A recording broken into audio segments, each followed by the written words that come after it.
कहानी का पूरा आनंद लेने के लिए कहानी के पिछले सभी भागों को ज़रूर देखें। उसका लिंक मैं आपको डिस्क्रिप्शन बॉक्स में दे दूँगी और साथ में कमेंट बॉक्स में पिन भी कर दूँगी, तो आप वहाँ से भी जाकर देख सकते हैं। रियांश पप्पी को देखकर चिल्लाने लगता है और सोफे पर चढ़ जाता है। वो उसके पीछे भागने लगता है। कायू, हटाओ इसे, हट हट, वो ज़ोर ज़ोर से बोलता है। वो पप्पी भी सोफे पर चढ़ने की कोशिश करने लगता है। दादू रियांश और पप्पी को देखकर हंस रहे थे। वहीं काम्या रियांश के मुंह से अपने लिए कायू सुन किसी और ही दुनिया में पहुंच गई थी। आज पहली बार रियांश ने उसे ऐसा कुछ बोला था। वो कितनी खुश थी बता नहीं सकती थी। रियांश उस पप्पी को अभी भी दूर करने की कोशिश कर रहा था। पास खड़ी काम्या का कंधा हिलाकर वो बोलता है, हटाओ इसे। तब काम्या को होश आता है और वो जल्दी से उसे उठा लेती है। रियांश बोला, उतारना मत अब इसे जब तक मैं रूम में ना चला जाऊं, और जहां से लाई हो वहीं रखा हो, यहाँ नहीं रहेगा ये। काम्या हैरानी से दादू को देखने लगती है तो वो बोलते हैं, अंश डरता है बेटा छोटे कुत्तों से। काम्या बोली, देखिए तो ये कितना प्यारा है, हम ना इसका नाम हाँ मैक्स रखेंगे। ये आपको परेशान नहीं करेगा, मैं संभालूंगी ना इसे, पर बाहर नहीं छोड़ूंगी अपने मैक्स को, वरना बीमार पड़ जाएगा। रियांश बोला, हाँ तो बीमार होता है तो होने दो, इंसानों के डॉक्टर होना तो वही रहो, अब कुत्तों की भी सेवा मत करो। काम्या बोली, अगर एक भी बार और मेरे मैक्स को कुत्ता कहा ना तो इसे आपके पास ही उतार दूंगी, और मैंने कह दिया ना ये यहीं रहेगा तो यहीं रहेगा।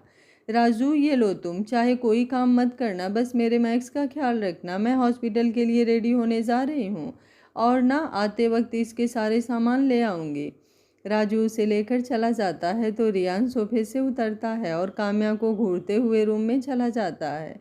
ये लड़की कभी मेरी सुनती क्यों नहीं, वो अंदर जाते हुए बोलता है तो दादू पीछे से बोल पड़ते हैं, बेटा बीबियाँ ना ऐसी ही होती हैं, अपने मन की ही करती हैं। दादी और काम्या उन्हें घूरने लगती हैं तो वो बचते हुए बाहर चले जाते हैं। उनके जाते ही दोनों हंस पड़ते हैं। काम्या उसके पीछे रूम में आती है। रियांश अपने कपड़े कबर्ड में ढूंढ रहा था और सब निकाल कर फेंक रहा था। काम्या कुछ देर तो हाथ बांधे उसे देखती रही, फिर उसके कंधे पर हाथ रखा तो उसने नाराजगी से उसका हाथ हटा दिया।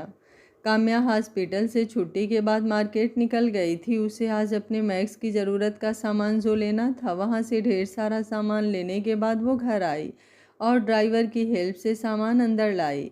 रियांश उससे पहले ही आ चुका था। दादी मैक्स के साथ खेल रही थी और दादू रूम में थे। काम्या सब सामान टेबल पर रखकर जल्दी से मैक्स के पास आई और उसे उठा लिया। मेरे मैक्स ने तो बहुत जल्दी ही दादी से दोस्ती कर ली। आपको पता है मैं ना ये सब कुछ आपके लिए लाई हूँ बेबी, ये कुकीज़ भी। वो बैग से कुकीज़ निकाल उसे खिलाते हुए वो उसके माथे को प्यार से सहलाते हुए बोली। दादी बोली, कितनी खुश लग रही है जब से ये आया है बेटा तू, और ये सब क्या क्या लाई है। काम्या बैग से सामान निकाल दादी को दिखाते हुए बोली, ये इसकी बिस्किट, ये सुबह दूध के साथ दलिया, ये बास्केट इसे कहीं ले जाने के लिए, और वो सब एक एक सामान उन्हें दिखा रही थी। उन्हें मैक्स का ख्याल नहीं था कि वो कहाँ चला गया। रियांश की आवाज़ सुन वो जल्दी से स्टडी रूम की ओर भागती है। मैक्स रियांश के पीछे पीछे भाग रहा था और रियांश इधर उधर उसे भगाने की कोशिश में लगा था। पूरा स्टडी रूम बिखर चुका था। रियांश कभी कुछ फेंकता मैक्स के पास, कभी कुछ उसे भगाने के लिए। ये नज़ारा देख काम्या खिलखिला पड़ती है। उसके हंसने की आवाज़ कान में पड़ते ही रियांश की नज़रें अब उस पर उठ गई और वो कुछ गुस्सा भी आया उसे। काम्या को जब उसकी नज़रें महसूस हुई तो उसने जल्दी से मैक्स को जाकर उठा लिया और राजू को आवाज़ देकर उसके साथ भेज दिया। अब वो स्टडी रूम में आ गई और वहाँ की हालत देख एक बार फिर उसकी हंसी छूट गई। रियांश का पारा भाई हो चुका था। उसने काम्या को कंधे से पकड़कर दीवार से लगा दिया और उसके इर्द गिर्द और अपने हाथ रखकर ब्लॉक कर दिया। अंश अंश ये आप, वो उसके इस स्टंट से घबराते हुए बोलने की कोशिश कर रही थी कि रियांश ने उसके होठों पर अपनी उंगली रखकर चुप करा दिया। वो काम्या के और करीब झुक गया, इतना कि काम्या को उसकी सांसें अपने चेहरे पर महसूस हो रही थी। उसके माथे पर पसीने की कुछ बूंदें उभर आई। उसकी आंखें बंद हो चुकी थी और हाथों की पकड़ रियांश की शर्ट पर कस चुकी थी। रियांश ने ये सब तो बस काम्या से बदला लेने के लिए किया था, जो वो आज उस समय इतना हंसी थी। लेकिन काम्या का घबराया हुआ मासूम चेहरा अब उसे आकर्षित कर रहा था। वो एक डरी सहमी सी हिरनी लग रही थी इस समय। रियांश के हाथ स्वतः ही काम्या के एक गाल पर चले गए। काम्या ने और कसकर अपनी आंखें मींच ली उसके स्पर्श से, जो देख रियांश अपना आपा खोने पर मजबूर हो उठा। उसने काम्या के गाल पर अपने होठ रख उसे चूम लिया। काम्या की आंखों के कोर गीले हो गए। आज शादी के इतने दिन बाद पहली बार रियांश ने उसे ऐसे स्पर्श किया है। पहली बार किस किया था। ये पल काम्या के लिए कितना खूबसूरत और खुशनुमा था कि शायद ही कोई और महसूस कर सके। वो उसके गुलाबी कांपते होठों को अब देख रहा था, उसकी बंद आंखों को, उसके मासूम चेहरे पर। उसके मासूम चेहरे पर आज पहली बार रियांश की नज़र उस पर यूं पड़ी थी। वो पहली बार उसे इतना प्यार से देख रहा था, या यूं कहे देखता तो रोज ही था, पर आज पहली बार गौर किया था। वो उसके होठों पर अब झुकने लगा। वो इतने ज़्यादा करीब हो चुके थे कि एक दूसरे की सांसें उन्हें महसूस हो रही थी। उनके होठों पर आधे इंच से भी कम का फासला रह गया था। उनके लब मिलते कि उससे पहले रियांश का फ़ोन बजने लगा, जिससे दोनों ही उस दुनिया से वापस यहाँ आ गए। रियांश जल्दी से दूर हो गया उससे, और काम्या की आंख भी खुल गई। वो रियांश को देखने लगी। उसे अब बहुत असहज महसूस हो रहा था। जो उसने अभी किया, वो अपना फ़ोन लेकर जल्दी से बाहर चला जाता है। काम्या का चेहरा भी शर्म से कश्मीरी सेब जैसा लाल हो चुका था। उसके होठों पर एक प्यारी सी शर्मीली मुस्कान थी। रियांश का इतना पास होना, उसकी खुशबू उसके अंदर तक बस गई थी। वो कुछ देर तक सिमटी खड़ी रही, उसी लम्हे में खोई हुई। कुछ पल बाद उसे ख्याल आया कि वो अब जा चुका है। उसने अपने सिर पर चपत लगाई और रूम की हालत देख उसे साफ करने में लग गई। इधर रियांश पीछे स्विमिंग पूल एरिया में आ चुका था और वहां रखी चेयर पर बैठ गया। उसने अपना चेहरा हाथों से ढककर चेयर से सिर टिका लिया। ये क्या हो रहा है मुझे? मैंने क्या किया अभी? ओ गॉड, ये सब क्या था? कायू को किस किया मैंने? मैं ऐसे कैसे बहक सकता हूँ? मैं तो उसे पनिश करने वाला था, बस डराने के लिए, वो सब। पर ये क्या हो गया? वो मुझसे नाराज़ हो गई तो उसे बुरा लगा होगा, पर रोका भी तो नहीं उसने। क्या हो गया? अगर किसी कर दिया तो? वाइफ है वो मेरी। वो यही सब बड़बड़ा रहा था। स्टडी रूम साफ और वहाँ का सब सामान व्यवस्थित करने के बाद काम्या रूम में आ गई और खिड़की के पास जाकर खड़ी हो गई तो उसकी नज़र रियांश पर पड़ी, जो अपना सिर झुकाए परेशान बैठा था। उसे देख काम्या के चेहरे पर मुस्कान आ गई। मेरे इस क्यूट से हस्बैंड में कितनी शर्म है। जब से वो इंसिडेंट हुआ सामने ही नहीं आ रहे। वो हंसने लगी और कुछ देर उसे देखने लगी। जब रियांश उठकर अंदर आने लगा तो काम्या जल्दी से बिस्तर पर आकर लेट गई और अपनी आंखें बंद कर ली। रियांश जब रूम में आया और काम्या को सोते देखा तो उसे सुकून मिला और वो भी अपनी साइड आकर लेट गया। काम्या के चेहरे पर शैतानी मुस्कुराहट थी। उसने जानबूझकर रियांश की ओर करवट ली और अपना हाथ उसके सीने पर रख दिया। आंखें अभी भी उसने बंद कर रखी थी। रियांश जो अभी अभी लेटा था, काम्या का हाथ उसके सीने पर होने से उसकी धड़कनें बढ़ गई। उसने धीरे से उसका हाथ अपने ऊपर से उठाने की कोशिश करी तो काम्या मन ही मन हंसने लगी। काम्या का हाथ अपने ऊपर से हटाकर उसने चैन की सांस ली और दूसरी ओर मुंह करके लेट गया। ये लड़की कभी मुझे चैन से जीने नहीं देने वाली। जागते में इसका वो कुत्ता और सोते में अब हाथ पैर भी सही से नहीं कर सकती। वो बोला तो काम्या की मुस्कान गहरी हो गई। सुबह रियांश अभी सो ही रहा था कि उसे कुछ महसूस हुआ तो उसकी आंख झट से खुल गई। मैक्स उसके बेड पर चढ़ गया था और वो रियांश का ब्लैंकेट पकड़ खींच रहा था और उससे खेल रहा था। उसे देख रियांश डर गया और काम्या को आवाज़ देने लगा, कायू कायू। काम्या भी बाथरूम से निकल रही थी। मैक्स को बेड पर देखा तो उसने दांतों तले जीभ दबा ली। मैक्स बेबी इधर आओ। काम्या ने आवाज़ दी तो वो भागता हुआ उसके पास कूद गया। रियांश अब उठकर काम्या को घूर रहा था और अपनी नज़रें झुकाए वो खड़ी थी। मैक्स को उठाकर वो रियांश के पास आकर बैठ गई और दूसरे हाथ से रियांश का हाथ पकड़कर बोली, प्लीज़ प्लीज़ इसे डांटना नहीं, ये बहुत प्यारा है, आप भी दोस्ती कर लो, कुछ नहीं करेगा, ये टच तो करो इसे। बिल्कुल नहीं, वो उठते हुए बोला तो काम्या ने उसका हाथ पकड़कर खींच लिया, जिससे वो फिर से गिर गया। एक बार वो मासूमियत से मुंह बनाकर बोली और रियांश का हाथ पकड़कर उसे मैक्स की पीठ पर सहलाने लगी। रियांश को अब उसका मैक्स को छूना अच्छा लग रहा था, पर अगर ये काट लेगा तो? वो धीरे से बोला तो काम्या को हंसी आ गई। काम्या बोली, नहीं काटेगा, कितना छोटा शू तो है बेचारा, और मुझे नहीं लगता है इसे आप बहुत पसंद हो, तभी आपके पास ही भाग आता है। मैक्स बेबी, हंस को हेलो बोलो, काम्या ने उसके आगे का एक पैर रियांश के हाथ में रखते हुए कहा तो वो मुस्कुरा दिया। रियांश बोला, वाह ये तो सच में इंटेलिजेंट भी है। काम्या भी अब खुश हो गई और मैक्स को नीचे रखते हुए बोली, चलो अब बाहर जाओ, अभी बिस्किट दिया था ना आपको। वो काम्या को अपनी टिमटिमाती आंखों से देख रहा था तो काम्या ने मुस्कुराकर उसे उठा लिया और लेकर बाहर चली गई। काम्या ने आज सोच लिया था कि कुछ भी हो जाए वो आज अपनी मोहब्बत का इजहार रियान से करके ही रहेगी। उसने सजावट का सामान ऑनलाइन ही ऑर्डर कर दिया था। दादू दादी रियांश की बुआ के घर गए थे। वो हॉल में बैठी मैक्स के साथ खेल रही थी कि बेल बजती है तो वो जाकर दरवाज़ा खोलती है। डिलीवरी बॉय ही था। काम्या ने पेमेंट किया और अपना सामान ले लिया। मैक्स को राजू के पास छोड़कर वो टेरिस पर आ गई और अपना काम करना शुरू कर दिया। 1-2 घंटे के बाद वहाँ का नज़ारा पूरा बदल चुका था। रंगीन लाइट्स हर ओर जल रही थी। बीच में एक टेबल और वो चेयर रखी थी जो कि बहुत ही अच्छे से डेकोरेट थी और फर्श पर लाल गुलाब की पंखुड़ियों से आई लव यू लिखा था और चारों ओर ढेर सारे रेड और वाइट बैलून्स लगा रखे थे। काम्या एक नज़र सब घूम कर देखती है तो उसके चेहरे पर मुस्कान आ जाती है। वो आज बहुत खुश लग रही थी। हाँ, थोड़ा सा डर भी था कि रियांश का रिएक्शन कैसा होगा। वो अब रूम में आ गई और कपड़े चेंज करने लगी। उसने वाइन कलर की स्लीवलेस गाउन पहनी थी और कानों में बड़े बड़े ईयरिंग्स और हल्का सा मेकअप। रेड कलर की डार्क लिपस्टिक होठों पर लगाई थी। बालों का बन बनाया हुआ था जिसकी 1-2 लटें आगे गालों पर आ रही थी। आईने के सामने खड़ी होकर चूड़ी पहनते हुए बोली, अंश आ जाइए, बहुत ही बेसब्री से इंतज़ार कर रही हूँ आपका, अपनी फीलिंग्स आपको बताने के लिए। घड़ी में देखा तो 8 बज रहे थे। तभी उसका फ़ोन बज उठा। अंश का नाम देख उसका दिल जोर से धड़क उठा। उसने एक लंबी सांस लेते हुए हल्की मुस्कान के साथ कॉल रिसीव किया। रियांश बोला, कायू?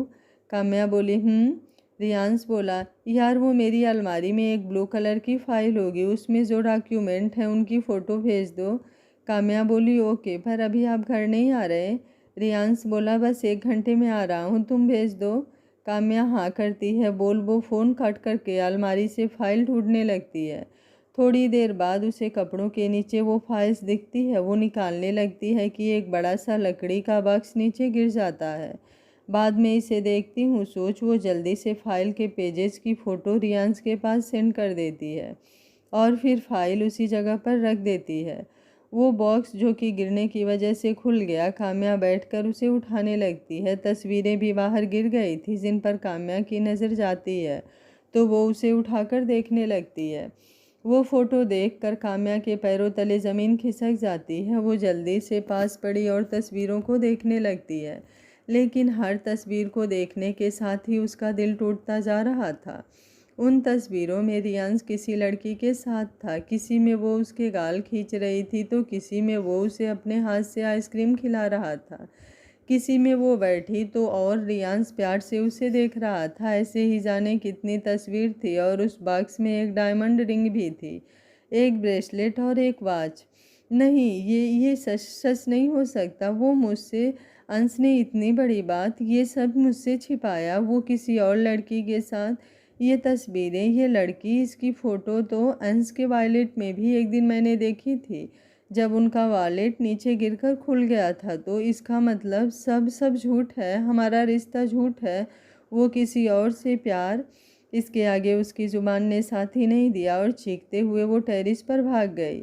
उसकी आंखों से बेतहासा आंसू बहे जा रहे थे। वो वहां आकर अभी थोड़ी देर पहले अपनी की हुई सजावट को देख रही थी। नहीं, सब झूठ है, सब झूठ है, कुछ नहीं बचा अब, सब सब खत्म हो गया।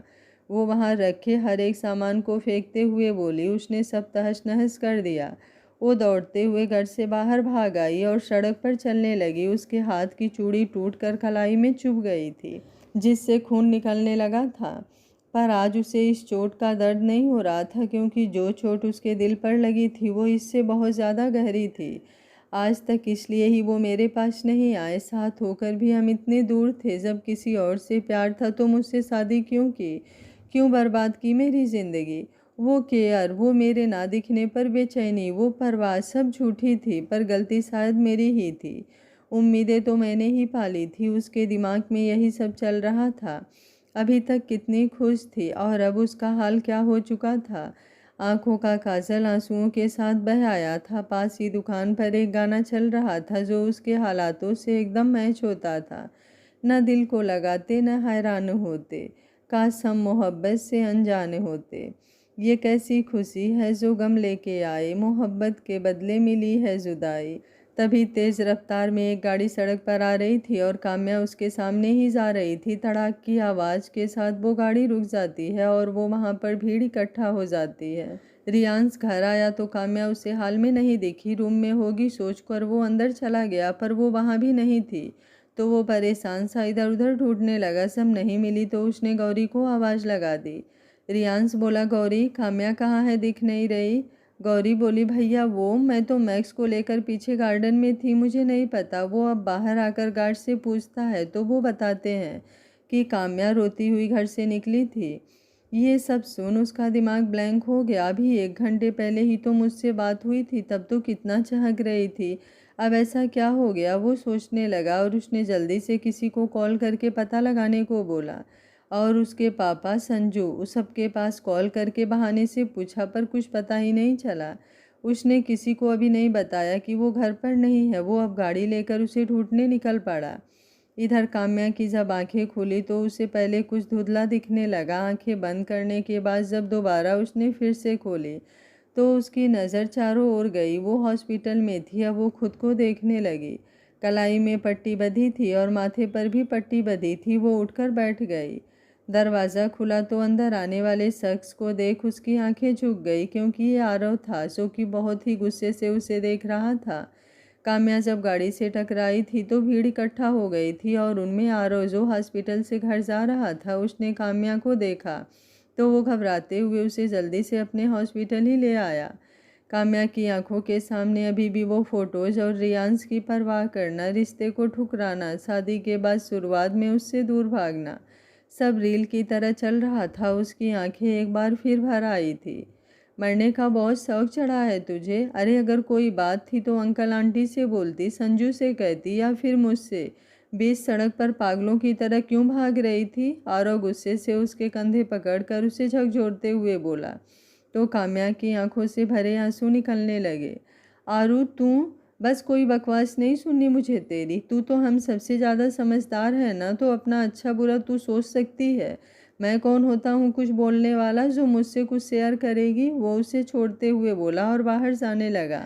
आरू प्लीज़ ट्राई टू अंडरस्टैंड, मुझे आज अपने दोस्त की बहुत ज़रूरत है। वो उसका हाथ पकड़कर रोते हुए बोली तो आरव ने अपनी आंखों में आई नमी को साफ किया और उसकी ओर मुड़कर खड़ा हो गया। काम्या उठकर उसके गले लग गई और फूट फूट कर रोने लगी। आरव ने भी कुछ नहीं कहा और उसका सिर सहलाता रहा। कुछ देर बाद जब वो थोड़ा शांत हुई तो आरव ने उसे बिठा दिया और पानी पिलाने लगा। आरव बोला, are you okay now? Kamya बोली, वो कुछ बोलती उससे पहले ही रियांश अंदर आ गया और काम्या को देखने लगा। वो उसकी हालत देखकर उसके पास आया और अपने सीने से लगा लिया, लेकिन काम्या ने उसे नहीं पकड़ा। आरव उन दोनों को छोड़कर बाहर निकल गया। रियांश उसका चेहरा हाथों में भरकर बोला, ये क्या हाल बना लिया है, कैसे हुआ ये सब? कोई प्रॉब्लम हो गई थी क्या? और अगर कुछ था भी तो मुझे बताती। तुम्हें घर में ना पाकर कितना परेशान हो गया था मैं। और जब आरव ने कॉल करके बताया कि तुम्हारा एक्सीडेंट हो गया है तो मुझ पर झूठी हमदर्दी नहीं चाहिए मुझे किसी की। वो अपने आंसुओं को रोकते हुए बोली तो रियांश उससे कुछ दूर हटते हुए बोला, what do you mean? Kavya बोली, लीव मी अलोन, अकेला छोड़ दीजिए मुझे कुछ पल के लिए, आप जाइए यहाँ से। रियांश बोला, कायू क्या हुआ? कोई बात है तो हम आराम से बात करते हैं ना, गुस्सा मत करो, तुम्हारी तबीयत खराब हो जाएगी, चोट लगी है तुम्हें। काम्या बोली, काम्या काम्या नाम है मेरा और मैं क्या करती हूँ कैसी हूँ इससे आपको कोई मतलब नहीं है। रियांश बोला, क्या बोल रही हो कामू, ये सब दिमाग पर भी चोट लगी है क्या? काम्या ने कुछ नहीं कहा और जाकर खिड़की के पास खड़ी हो गई। वो पूछना चाहती थी कि क्यों किया ये सब उसने और अब भी यहाँ आकर क्या साबित करना चाहता है। रियांश बोला, कुछ पूछ रहा हूँ मैं। काम्या बोली, मैं भी आज हॉस्पिटल में ही रहूँगी और कल अपने मम्मी पापा के घर यहीं से चली जाऊँगी, तो आप घर जाइए, बाकी का बाद में देखते हैं। हो क्या गया है तुम्हें? प्लीज़ अगर कभी थोड़ी सी भी परवाह हुई हो मेरी तो चले जाइए, काम्या सिसकते हुए बोली। तो वो ना चाहते हुए भी वहाँ से निकल गया। उसके जाते ही वो रोते हुए बैठ गई। क्यों कान्हा जी, क्यों हर बार मैं ही क्यों मिलती हूँ आपको तोड़ने के लिए? मम्मी पापा के फैसले को खुशी खुशी मान कर बिना एक बार भी कोई सवाल किए मैंने उस शख्स से शादी कर ली जिसे मैं जानती तक नहीं थी।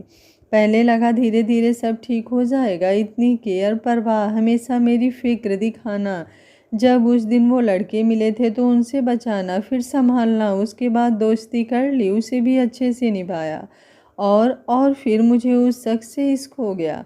और आज जब सोचा इजहार कर दो तो शायद हमारा रिश्ता भी नॉर्मल कपल्स की तरह हो सके, तो पता चलता है कि वो किसी और से। जब यही सब होना था तो मुझे इश्क हुआ ही क्यों? अगर ये ना हुआ होता तो शायद आज इतनी तकलीफ़ ना होती।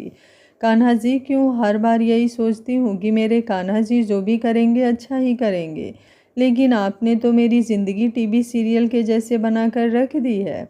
रिश्ता है, साथ है, फिर भी इतनी दूरियाँ। सब कुछ जानने के बाद मैं कैसे क्या करूँ, किसके पास जाऊँ मैं? इधर रियांश हॉस्पिटल से निकलकर घर आ चुका था। वो रूम में खड़ा था। झूठी हमदर्दी नहीं चाहिए मुझे किसी की। काम्या नाम है मेरा, चले जाइए आप यहाँ से। हाँ, वो अपने सिर को पकड़ते हुए चिल्लाकर बोला और अपनी आंखें बंद कर ली। उसे काम्या के ही कहे शब्द सुनाई दे रहे थे। पागल करके रख दिया है मुझे इस लड़की ने। क्या चाहती है ये? प्यार से बात करो तो कुछ बताती नहीं, गुस्सा करो तो रोने लगती है। अब आज ऐसा क्या हो गया जो मुझ पर नाराज़गी सता रही थी? चोट लगी है, इतनी तबीयत बिगड़ सकती है? मेरा वहाँ होना कितना ज़रूरी था, लेकिन नहीं, ज़बरदस्ती घर भेज दिया। और कल कल यहाँ क्यों नहीं आएगी? नहीं जाओगी तुम कहीं भी? तुम्हारा घर अब यही है और यहीं रहना होगा तुम्हें। मैं नहीं जाने दूंगा तुम्हें खुद से दूर। वाइफ हो तुम मेरी। वो सामने दीवार पर लगी शादी की तस्वीर को देखते हुए बोला। सुबह जानकी और राजवीर हॉस्पिटल में ही काम्या के पास बैठे थे और जानकी जी उसे फ्रूट्स खिला रही थी। तभी रियांश अंदर आया और उन दोनों के पैर छूकर नमस्ते किया। रियांश बोला, आप लोग यहाँ सुबह सुबह? आपको कैसे पता चला कि ये यहाँ है? जानकी जी बोली, हम तो रात में ही आ गए थे बेटा, जैसे पता चला आप मेरी बेटी को अकेले छोड़कर घर में बैठे थे। जानकी जी की बातों में नाराज़गी साफ छलक रही थी। रियांश ने कुछ नहीं कहा, बस सिर झुका लिया।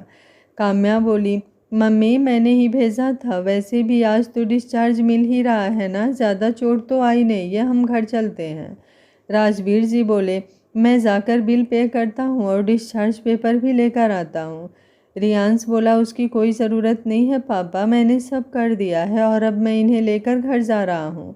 काम्या बोली, मैं अभी पापा के साथ ही जाऊँगी। रियांश बोला, मैं पूछ नहीं रहा तुमसे, बता रहा हूँ कि तुम घर चल रही हो और साथ ही मम्मी पापा भी। राजवीर जी बोले, पर बेटा। रियांश बोला, प्लीज़ पापा, बेटा बोलते हैं ना आप, तो मेरी बात भी मान जाइए, आप लोग आज वहीं रुकेंगे। जानकी जी बोली, अच्छा ठीक है चलो अब। और वो सब घर आ जाते हैं। सब आकर हाल में बैठ जाते हैं तो राजू उनके लिए चाय नाश्ता लेकर आता है। गौरी तुरंत काम्या के पास आकर पूछती है, भाभी आप ठीक है ना? काम्या बोली, मैक्स कहाँ है, दिख नहीं रहा। गौरी बोली, वो कहीं खेल रहा होगा। रियांश बोला, गौरी मम्मी पापा को गेस्ट रूम में जाकर दिखा दो, ये लोग जाकर फ्रेश हो जाएं।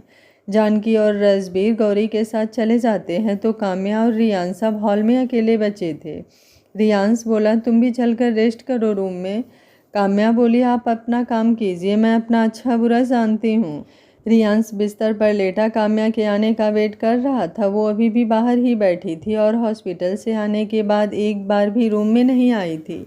रियांश को समझ में नहीं आ रहा था कि हो क्या रहा है। कुछ देर करवट बदलने के बाद वो उठ गया और बाहर निकल आया। काम्या सीढ़ियों पर अपने घुटने पर चेहरा रखे बैठी थी। उसकी आंखों से आंसू निकल रहे थे और वो एकटक ज़मीन को घूर रही थी। कल से रोने की वजह से उसकी आंखें लाल हो चुकी थी। मम्मी पापा के सामने जो उनसे आंसू छिपा रखे थे वो अब उनके जाने के बाद निकल रहे थे। दर्द हो रहा है? रियांश उसके पास बैठते हुए बोला। जो काम्या ने ध्यान नहीं दिया, बहुत ज़्यादा वो रोते हुए बोली तो रियांश ने उसे अपने सीने से लगा लिया। काम्या उसकी बाहों में और तेज़ी से रोने लगी। नहीं कायू, रोते नहीं, हम अभी अच्छे डॉक्टर के पास चलते हैं। रियांश उसकी पीठ पर हाथ फेरते हुए बोला। अब काम्या को ख्याल आया वो रियांश के सीने से लगकर खड़ी है। वो एक झटके में उससे दूर हो गई और दौड़ते हुए रूम में भाग गई। रियांश भी उसके पीछे पीछे रूम में आ गया। वो बिस्तर पर ब्लैंकेट से खुद को कवर करके लेट चुकी थी। रियांश ब्लैंकेट हटाते हुए पास बैठकर बोला, हम चलते हैं ना डॉक्टर के पास। अब लेट क्यों गई? मैं यहीं बुला लूँ डॉक्टर को? नहीं, इस दर्द की दवा किसी डॉक्टर के पास नहीं है, आप सो जाइए, काम्या अपने आंसू साफ करके बोली। क्योंकि इस दर्द की दवा सिर्फ आप हैं जो मेरे सामने है, और मैं चाह कर भी आपको कुछ नहीं बता सकती, नहीं लग सकती आपके गले। आप मेरे होकर भी मेरे नहीं हैं, इसका मतलब साफ है कि मैं आपके लायक नहीं हूँ। और बहुत जल्द सब ठीक कर दूंगी मैं, कभी भी आपकी खुशियों के आड़े नहीं आऊँगी, वो मन ही मन बोली। रियान अचरज से उसे देख रहा था तो वो चेहरे पर झूठी मुस्कान लाते हुए बोली, सच में मैं ठीक हूँ, सो जाइए अब आप, और उसको लेटने का इशारा किया। रियांश कुछ पल तक उसे देखता रहा, फिर झुककर उसके माथे पर अपने होठ रख दिए और गाल पर हाथ रखकर गुड नाइट बोलकर अपनी तरफ जाकर लेट गया। काम्या अभी भी हैरान सी बैठी थी। रियांश ने उसका हाथ पकड़कर लिटा दिया तो वो जल्दी से अपना हाथ उसके हाथ से छुड़ा कर लेट गई। दूसरी ओर करवट लेते हुए वो मन ही मन आंखें बंद करके बोला, ऐसा क्या है जो तुम्हें इतनी तकलीफ दे रहा है? इतना मुझे पता है कि सिर्फ चोट की वजह से तो तुम नहीं रो रही, लेकिन मुझे कुछ बता भी तो नहीं रही, ना जाने क्यों, पर मैं तुम्हें ऐसे नहीं देख पाता। तुम्हें ऐसे देखकर मुझे तकलीफ होती है। मैं कभी तुम्हारे आंसुओं की वजह नहीं बनना चाहता, तुम्हें खुश देखना चाहता हूँ, जैसे हमेशा रहती थी। नहीं देख पा रहा ऐसे? नहीं। देर रात तक दोनों ही जागते रहे और ना जाने कब नींद लगी। सुबह रियांश पहले ही उठ गया। उसने देखा काम्या अभी भी सो रही थी। उसके सिर पर हाथ फेरकर फ्रेश होने चला गया। गौरी को कुछ समझाने के बाद वो करीब आधे घंटे बाद फिर से रूम में आया तो काम्या अभी भी सो रही थी। तो उसने मैक्स को बुलाकर उसके बिस्तर पर चढ़ा दिया और सोफे पर बैठकर काम करने लगा। मैक्स के बार बार ब्लैंकेट खींचने और कूदने से काम्या की नींद खुल गई और ब्लैंकेट चेहरे पर से हटाकर अपने पेट पर कूद रहे मैक्स को उसने पकड़ लिया और अपने पास बिठा लिया। वो काम्या के हाथ को चाटने लगा तो काम्या के चेहरे पर हल्की मुस्कान आ गई। उसके बाद काम्या बिस्तर से उठ खड़ी हुई और उसे भी नीचे कर दिया और बाथरूम में जाने लगी तो मैक्स उसकी प्लाजो को पकड़कर खड़ा हो गया। काम्या ने अब उसे उठा लिया और बाहर जाकर किचन में दूध गर्म करके उसे देने के बाद वो फ्रेश होने चली गई। रियांश बस उसे ये सब करते हुए देख रहा था। उसके रूम में आते ही वो स्टडी रूम में चला गया और गौरी को उसे नाश्ता और दवा देने का बोल दिया।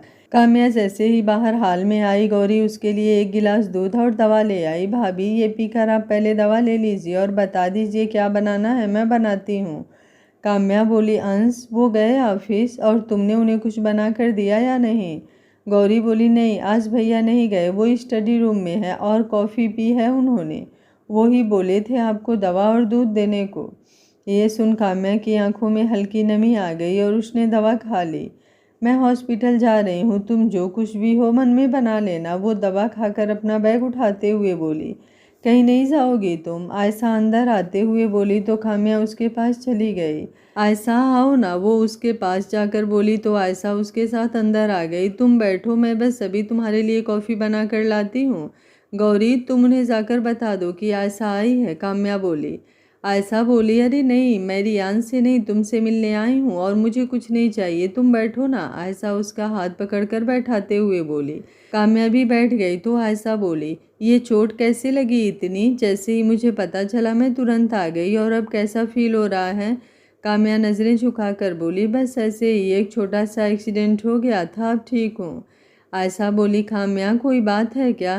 काम्या इधर उधर देखते हुए बोली, न न नहीं नहीं तो ऐसा कुछ भी नहीं है। काम्या इधर उधर देखते हुए बोली, न न नहीं तो ऐसा कुछ भी नहीं है। सामने देखकर बोली, फिर मैं तो तुम्हें बहुत पहले से जानती हूँ ना, मुझे भी अपनी परेशानी नहीं बताओगी? हो सकता है मैं कुछ हेल्प कर सकूँ। काम्या, बात दिल में रखने से रिश्तों में गलतफहमी बढ़ती है। आयशा उसका हाथ अपने हाथ में लेकर बोली। काम्या की आंखों में आंसू भर आए और वो धीरे से बोली, बाहर चलकर बात करें? आयशा ने सिर हिलाया और दोनों पीछे वाले गार्डन में आ गए। आयशा बोली, बोलो अब काम्या, क्या हुआ है? काम्या बोली, आयशा तुम तो सब जानती थी ना, फिर क्यों किया तुमने मेरे साथ ऐसा? आयशा उसकी बात सुन हैरान होकर बोलती है, क्या बात कर रही हो, मुझे समझ में नहीं आ रहा यार। काम्या बोली, तुम तो सब जानती होगी कि अंश के मन में, उनके दिल में कोई और है, फिर भी तुमने हमारी शादी क्यों कराई। मेरी ज़िंदगी तो उलझ चुकी है आयशा पूरे तरीके से। आज तक यही सोचकर खुश थी और इस रिश्ते को निभाने की मन से कोशिश कर रही थी कि एक दिन तो अंश मुझे अपना लेंगे, लेकिन अब वो उम्मीद भी खत्म हो चुकी है। तुम सबने मुझे धोखा दिया है, झूठ बोल कर ये शादी कराई थी ना कि वो सबके साथ ऐसे ही बिहेव करते हैं, थोड़ा अलग हैं, थोड़े चुप हैं। बल्कि असली वजह तो ये थी कि वो मुझसे शादी ही नहीं करना चाहते थे। जो किसी और से प्यार करते हैं वो मेरे साथ खुश कैसे रहेगा। कम से कम उनके लिए ही सही ये तो नहीं करना चाहिए था। आज जो दर्द मुझे हो रहा है वो ना तुम समझ सकती हो ना कोई और। शादी के दूसरे दिन ही अंश ने साफ शब्दों में बोल दिया था कि ये रिश्ता उनके लिए सिर्फ बोझ है। वो मुझसे बात तक नहीं करते थे, लेकिन मैंने उम्मीद नहीं छोड़ी, ये सोचकर कि कभी तो उन्हें ऐसा लगेगा कि मैं शायद उनके लिए सही हूँ और वो मुझे समझें। लेकिन पता है, जिस झूठी उम्मीद के साथ मैं जी रही थी, उसे निभा रही थी, वो भी अब टूट चुकी है। क्योंकि जिसके दिल में कोई और है वो मुझे कैसे कोई हक दे सकता है। पता है, उनकी वॉलेट में, उनके फ़ोन में, उनके कबर्ड में, हर जगह उसकी फ़ोटो है। और मेरी तो शायद गलती से भी नहीं होगी। मैं भी तो उनसे। बोलते बोलते वो रुक गई और रोते हुए वहीं बैठ गई। आयशा उसकी बात सुनकर शॉक्ड हो चुकी थी। क्या आयशा काम्या की गलतफहमी दूर कर उसे इस बात का एहसास दिला पाएगी कि नवी रियांश का बीता हुआ कल थे, या फिर रियांश और काम्या एक दूसरे से दूर हो जाएंगे। जैसे आप पार्ट का इंतज़ार करते हो, वैसे मैं आपके प्यारे प्यारे कमेंट का इंतज़ार करती हूँ। तो प्लीज़ आप लोग कमेंट ज़रूर किया करें कि कहानी आपको कैसी लग रही है। आगे क्या होगा कहानी में जानने के लिए वीडियो में बने रहिए। वीडियो पसंद आ रहा है तो लाइक शेयर और चैनल को सब्सक्राइब कर लीजिए। Thank you for watching. मिलते हैं कहानी के अगले भाग में।